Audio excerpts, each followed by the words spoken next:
To feel warm and cozy on a cold day, all you really need is some hot soup.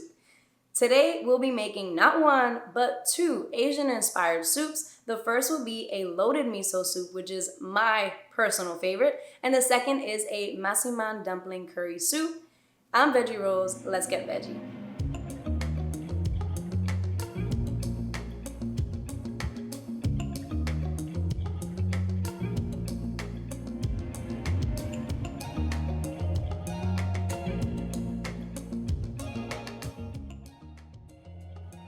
We'll start off by chopping up some brown beach mushrooms or any mushrooms of your choice.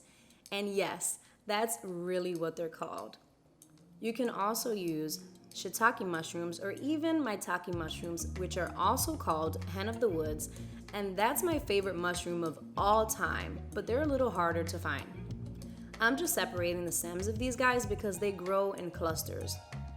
Next, pat dry 1/4 of a block of extra firm tofu using a paper towel to absorb any excess moisture. I like to cut the tofu for this recipe into tiny little cubes, but you can make yours bigger, it's just a personal preference.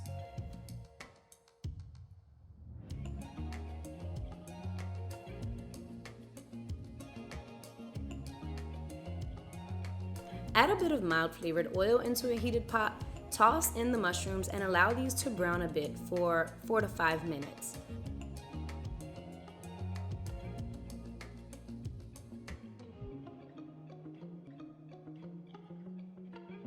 Stir in minced garlic and ginger and cook for an additional minute. And of course, the star of the show, 2 tablespoons of white miso paste. Add in water to form a broth along with some garlic powder and soy sauce.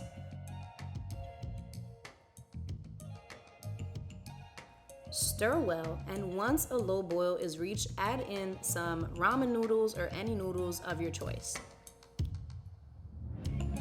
Toss in your tofu, making sure not to leave any little stragglers behind, like I did here.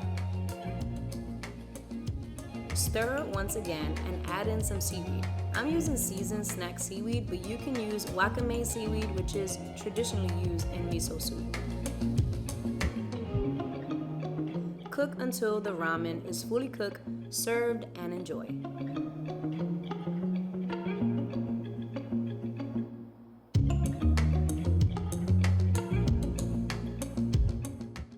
This loaded miso soup is the perfect swap for chicken noodle soup, especially on those days when you need something really comforting and tasty. The next soup we'll be making is a dumpling curry soup, and it is just as delicious, but it's especially so if you're into Thai curries.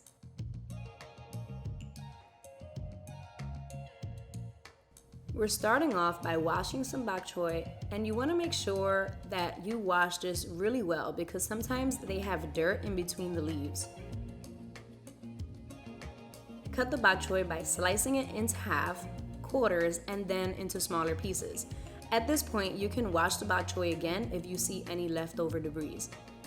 P.S. For the thumbnail pic, I left one of the halves intact for extra cuteness. Set the bok choy to the side and chop up half of a red bell pepper. As usual, the full recipe will be linked down below.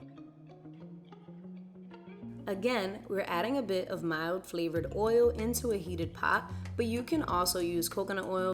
Add in some chopped yellow onion and cook on medium-high heat until translucent and slightly golden.